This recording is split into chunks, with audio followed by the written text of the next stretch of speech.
in many respects, the Protestant Reformation is one of the most significant events in world history, or at the very least in Western history. It had such a monumental impact on so many aspects of Western culture that the influence of this time period is just greater than a lot of other things that have happened in the world. And really, a lot of the things we enjoy in modern life come out of ideas shaped by the Reformation, for good or for ill. There are certainly ways in which we can talk about positive and negative consequences coming out of the Reformation, religiously, politically, and other things that we could certainly identify. But in the focus of missions, the one thing that is very important, of course, is a new way to think about a connection, or we would use the term relationship. That's not necessarily a term they would use. The relationship between human beings and God. It was a radical rethinking of medieval doctrine, medieval practice, that in some ways harkened back to the theology of Paul, some of those early Christian thinkers, but then also was new and was a different approach than even what Paul or thinkers through the Middle Ages would have, how they necessarily would have put some ideas. But our focus, of course, is on mission work. And in thinking of mission work from Protestants in this period, the Reformation, in some ways, there isn't a lot to talk about. Now, part of that would be how we think about the term missions. If we think about it in the context of both the Middle Ages and contemporary thinking about missions, we would think about it as this concerted effort to send people to a non-Christian area to evangelize, and the idea would be we're thinking mostly foreign missions, sending somebody someplace else, or to a people that aren't necessarily Christian. When it comes to the Reformation, from the Protestant standpoint, you don't see that aspect. In many cases, the people that the Reformers were attempting to convert would have been people that already knew about Jesus Christ, would already have claimed an allegiance to Him, would already have, in their minds, probably, maybe they would have referred to themselves as Catholics, maybe they would have referred to themselves as Christians, but it's not like these are people unfamiliar with some basic ideas of Christian doctrine. Unlike some of the other efforts that we've seen before up to this point and we'll see after this point. So you don't see, from a Protestant standpoint, mission endeavors. You see evangelism. You see conversionary attempts. And so in that sense, there is a way we can talk about the missiological nature of the Reformation. But it's certainly not the same kind of things that either Catholics are doing at this time, from a missionary standpoint, from the church hierarchy, nor is it necessarily how Protestants will approach missions after this time point. So in some sense, it might be appropriate to ask, why wasn't there the same kind of effort to have organized mission work done by Protestants, like the Catholics were doing, and like we will see in future centuries? Why is it there? Why isn't it there? Some scholars have suggested a couple of different reasons why. It's probably a combination of some of these things. It's unlikely that any one particular aspect here worked against missions. But again, we always want to remain, aware of they're engaged in preaching and evangelizing.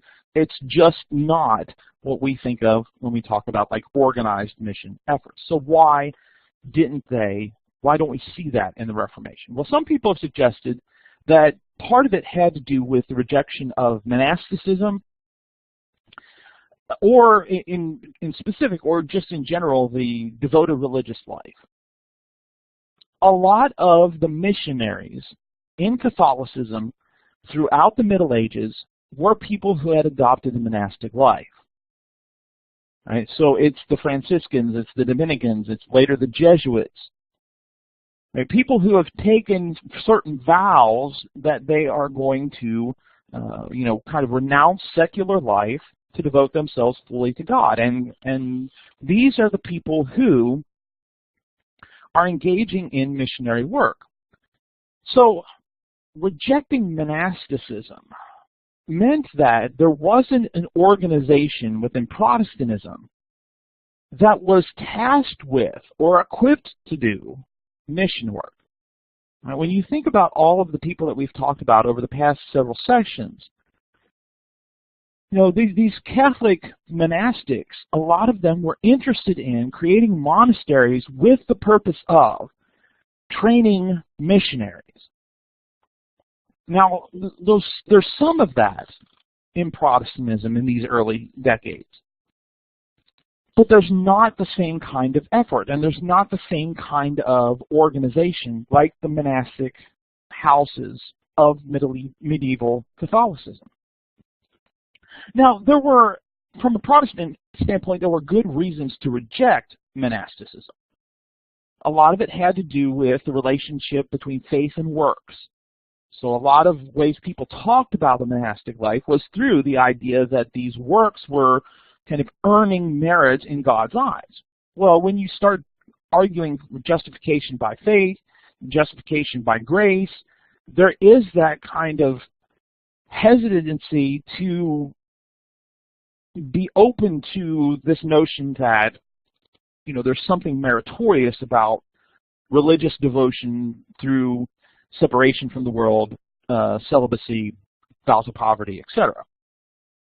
But then there was also the rejection of the distinction between the clerical life, the religious life, the institutional church, and the common people or the laity, the two estates of medieval Catholicism. So, there's that rejection of the faith and works issue. There's the rejection that the religious life was the highest form of devotion. And so in the rejection of monasticism, you don't have the same kind of structure within the Reformation like you do in Catholicism at the time, and like you'll later have in Protestantism. There'll be some things that develop that will serve similar types of missionary functions to what was going on in monasticism. There were a couple of other issues. Pearson points to some of these as to why reformers aren't as missionary-minded as the Catholics were. Some of it had to do with the ways in which Protestants thought about the church, their ecclesiology. Their focus, as Pearson points out, was on the church's identity being focused around the preaching of the gospel and then the practice of the two sacraments of baptism and communion, or Lord's Supper. So for Calvin, for example, John Calvin, a true church was where the word was preached and the sacraments, the right sacraments, were appropriately practiced. And if you're defining the church that way, you're not really thinking about, as Pearson points out, the missional responsibility of the church. There's not that go into all the world aspect if you're focused on trying to reform the church so that the function isn't the hierarchy, it isn't the distinction between clergy and laity, but that it's about this notion of preaching and the practice of the sacraments.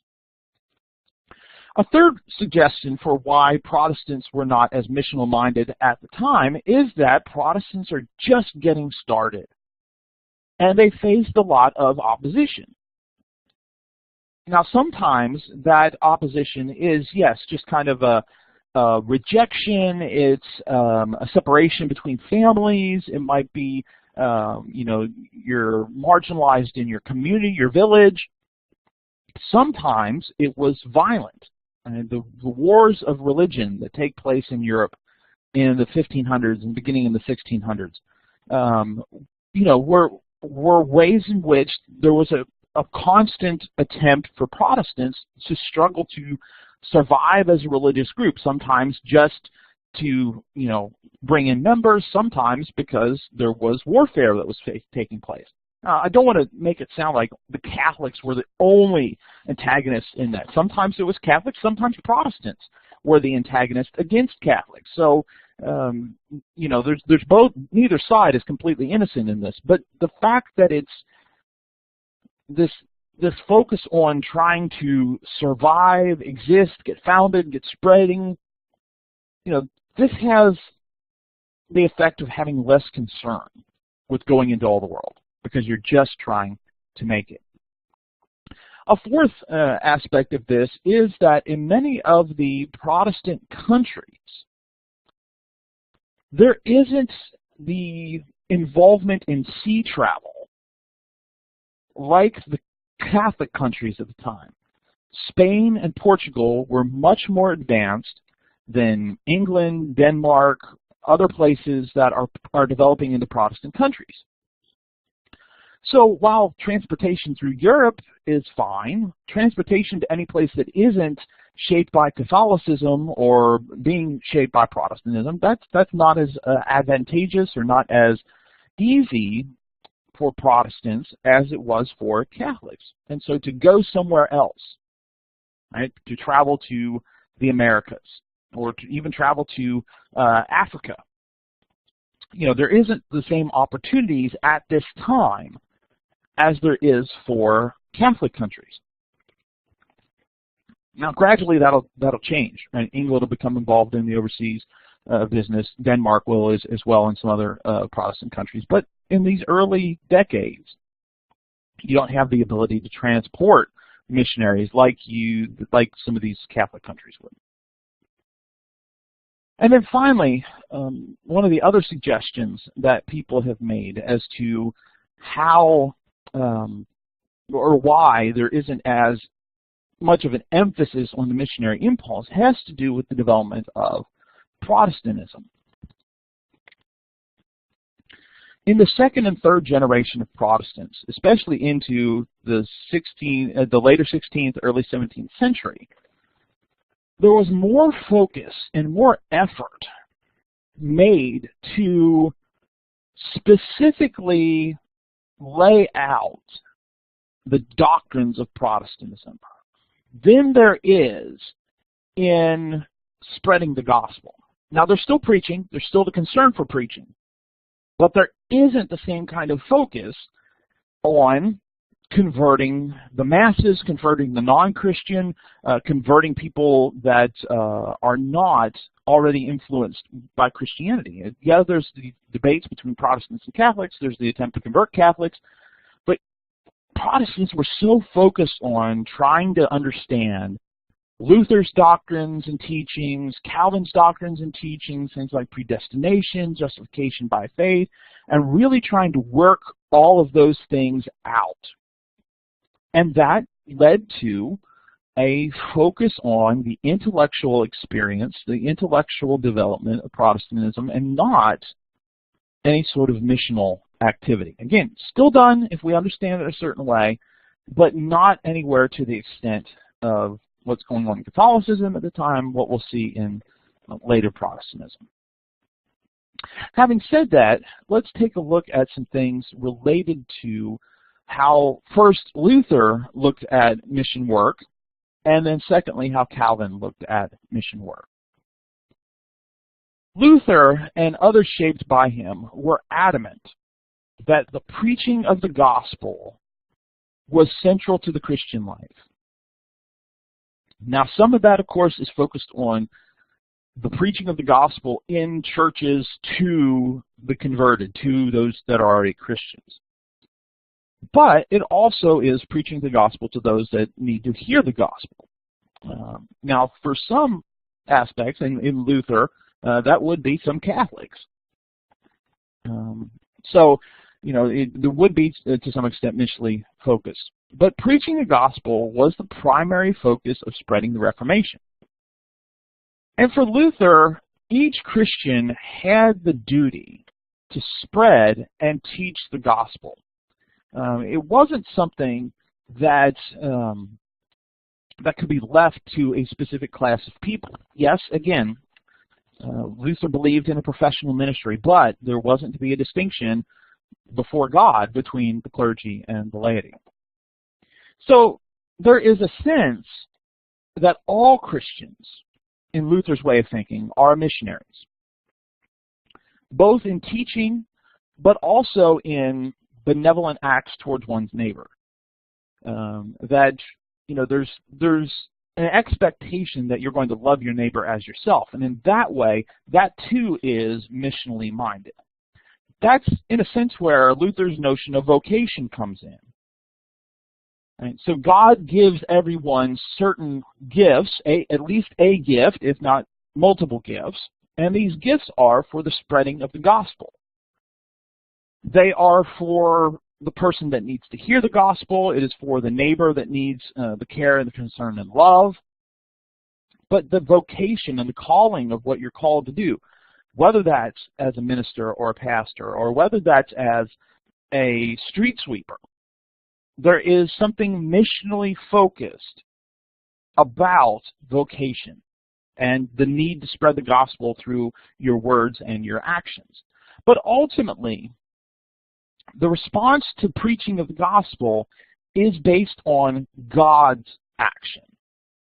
That the Christian is participating in the missio Dei, the mission of God. And so missions is not about, for Luther, it's not about the power of the missionary. It's not about the skill in rhetoric. We participate in missions because we are participating in what God's doing. Right? The God is working, and are we going to participate in that or not?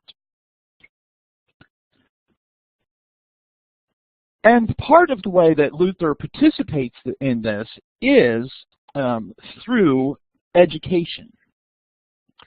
Now, Luther starts in Wittenberg, and that's where the Reformation, or his Reformation, kind of starts by nailing the 95 Theses to the door of the Wittenberg Chapel. As he's the professor there in biblical studies. Well, he continues to teach there throughout his life. And a lot of his emphasis is on preparing people and equipping them for ministry. So there's a sense in which he's training missionaries, but not like the monastic life of medieval Catholicism.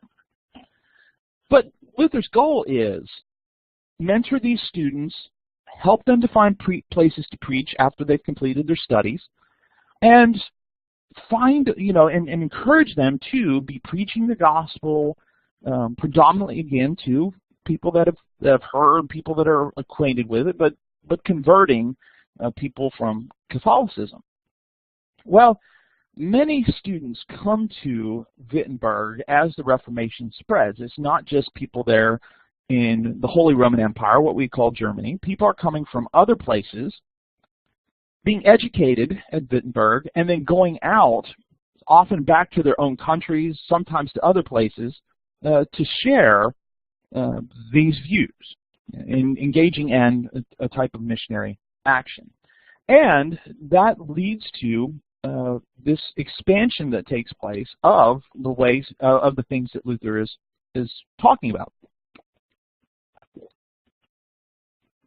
Early on, the time periods we're talking about, outside of Germany, the Lutheran influence was very present in places like Denmark, Finland, Sweden, Iceland, Norway.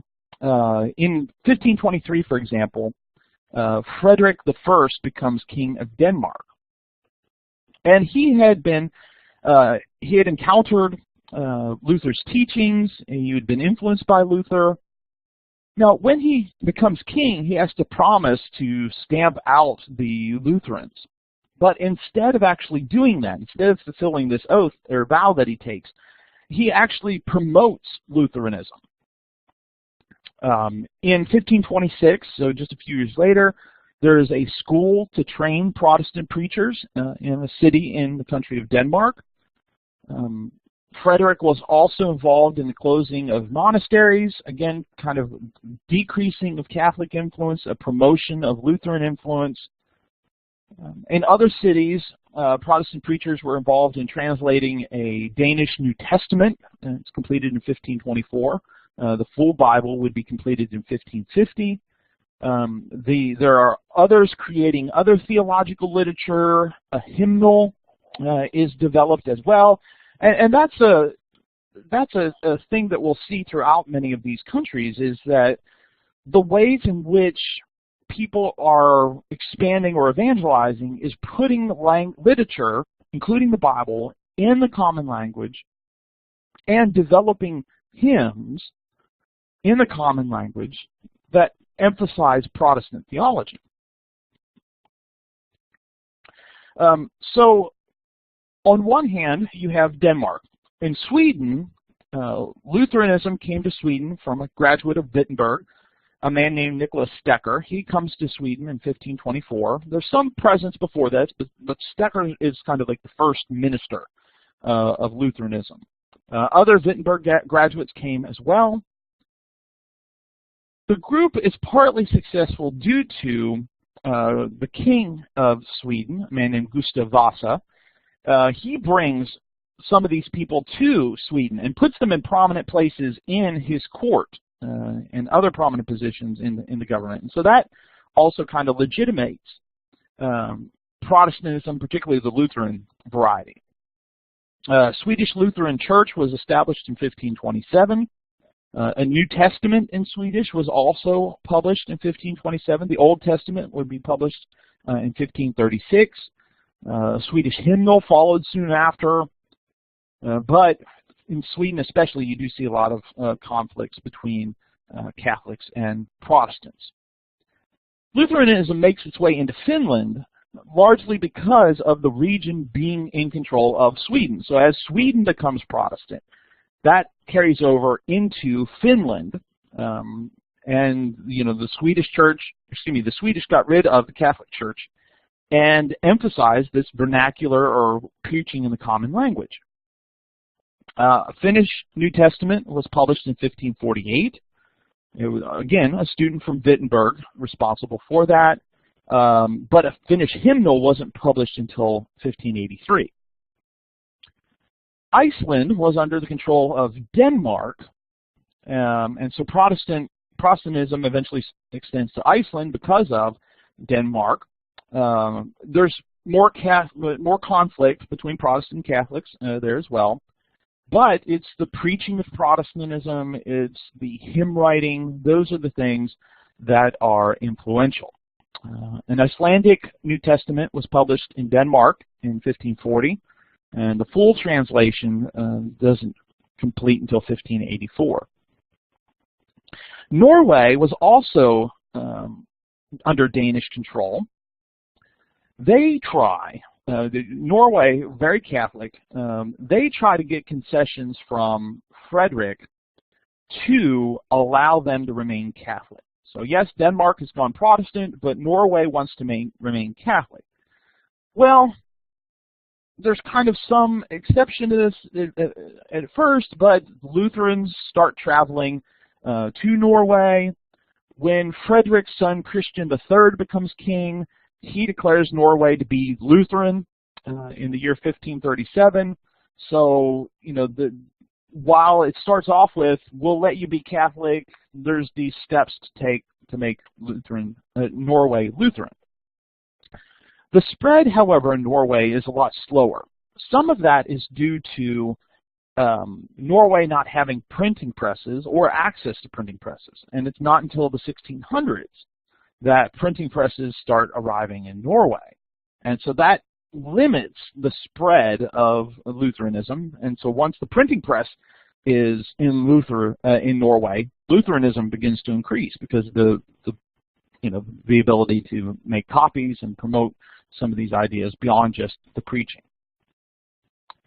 As we've noted, a lot of the focus from Luther and Lutherans was on print culture and music. Preaching is very important, but the development of translations of the gospel in Scripture in the common people's language was very, very important to the spread of Reform. A lot of it having to do with the emphasis on sola scriptura. The publications of Luther also being printed and reprinting, that also was very important. And having music in the common language. Some of it translating Luther's hymns into Danish or Swedish, and then others who were creating hymns in these places, in those languages, was also important. When a lot of the Catholic scriptures were in Latin, music was in Latin, the fact that Protestants, especially Luther, really emphasized and reintroduced congregational singing, right, where everybody's participating instead of listening to a choir sing in Latin, that too brought people to Protestantism. So it's not just the preaching. Mission work here is also being done through developing printed materials that people could read, and a musical culture that would reinforce the message and was in languages that people could understand. Calvin's approach was very similar in that he too, like a lot of other reformers, believed that the power of transformation and the power of the gospel was to be found in preaching, or preaching was the vehicle for the gospel and getting the gospel to the common people. And Calvin too had the idea that once people understood the truth, they would then pass that on to other people. And so this goal of preaching, evangelizing the masses, but again, most of the time the people that Calvin is going to are people that are Catholic. Right? They're already familiar with some things, and so it's the conversion of the masses is converting Catholics to Protestantism. Now, I don't mean to say that,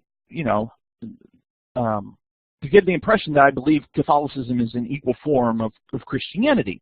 But it is a different type of approach of converting people that already have some baseline views that are similar to what you have. Then going to people that have, they don't have the same kind of views. They have a completely different worldview. And so, again, a lot of this Protestant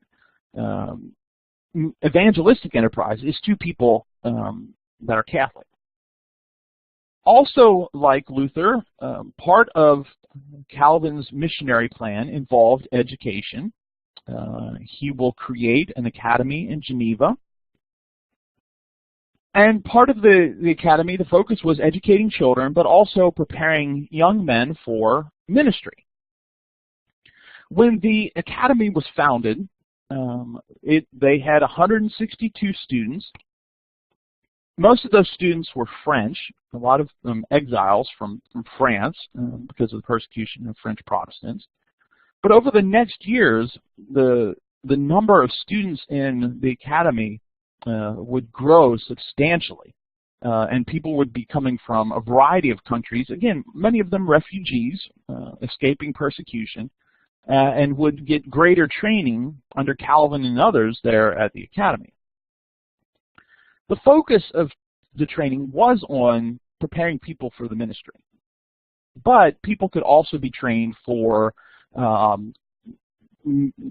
careers in medicine and the law, so there was other opportunities as well.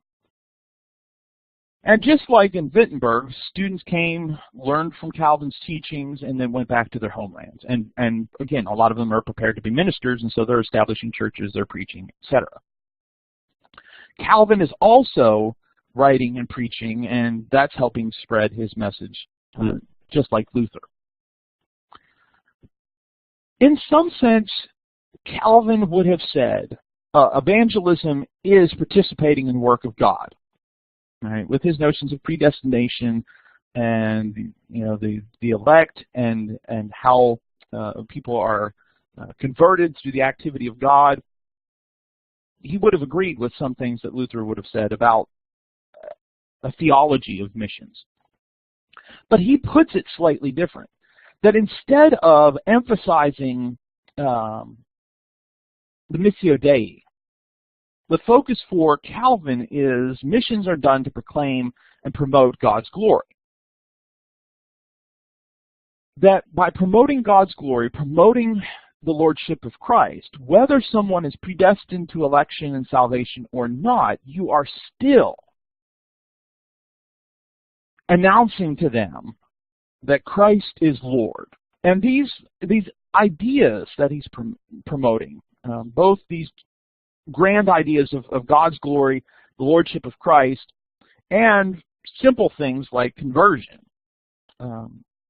Maybe not simple, practical things like conversion and transformation of life. Right? So this is supposed to be shapes all aspects of life. Like, you know, Calvin has these ideas of these holy commonwealths where the entire society is transformed, and it's not just about individuals following God's commands, but it is about the government acting in godly ways and enforcing godly laws. It's about people living godly lives in accordance with that very orderly society. So God's glory and the Lordship of Christ are meant to be transformative not only of the individual but society as well. And again, we might say, well, predestination. If you believe in predestination, wouldn't you be less likely to do missionary work? Well, not necessarily. In some sense, you could see somebody making that argument, but from a Calvinistic standpoint, the idea was that God used people, equipped people, to participate in the expansion of his kingdom. Right? And so there's kind of where that Missio Dei comes in. God's method of getting the message to the predestined was through preaching. And so evangelism is the means God has chosen to bring the predestined fully into the state of election. Right? So the conversion from a life of depravity to a life of salvation through the righteousness of Christ.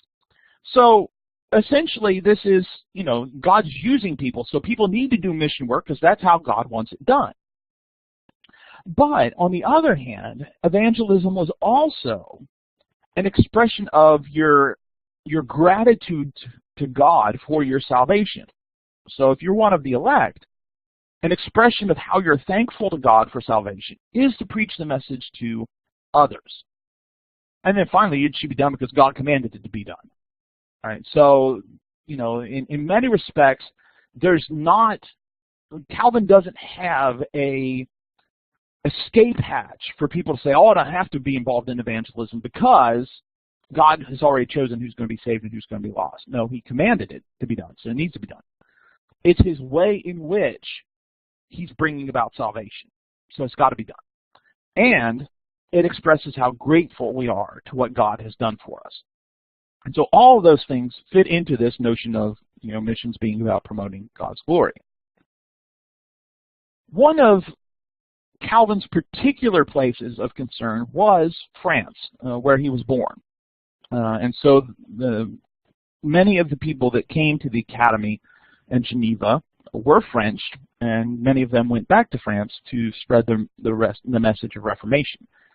Of course, many French Protestants had left France because of the persecution, because of the revocation of the Edict of Nantes, which had removed religious tolerance.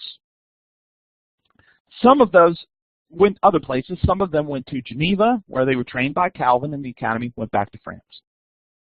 Between 1555 and 1562, 142 missionaries were sent to France from Geneva. And they had a rather significant impact on French life. So much so that King Henry II, who was against Protestantism, Henry II called Geneva, quote, the cause of all France's misfortunes. And so all of the struggles they were having because of the Protestant-Catholic divide were due to Geneva. But leaders in Geneva were so concerned about the persecutions that could be experienced by ministers in France, that they did not keep records of French missionary activities. just in case, you know, those records wouldn't fall into the wrong hands, or if there was an effort to try and get records, there wouldn't be the names of people or you know, any other information about where they were preaching, etc., that could fall into the hands of the French government. So they kept records for other places, but France especially was one place where there wasn't an effort to keep any sort of records. It's estimated that in 1562, there were almost 3 million people in France who were influenced by the Reformed wing, the Calvinist wing of Protestantism. So there's some success that takes place in France due to the efforts of Calvin and some of these missionaries that are being trained in Geneva. Again, while there's not a lot to be said about this time period from a Protestant standpoint, that's not going to remain the case. As Protestantism moves into second generation, third generation, as it spreads to other groups, and then as some of these Protestant countries start getting involved in colonization, they too will be bringing missionaries with them. And so after the midterm, we'll be looking at, we're looking kind of early modern mission work. Right, mission work in like the 17th century, 18th century. And again, you don't quite see an explosion yet. Right, the 19th century is really when there's an explosion of Protestant missionary efforts. But there's much more action done in the 17th and 18th century from a Protestant standpoint than what we see in this early period. And so we'll pick that up in a later session.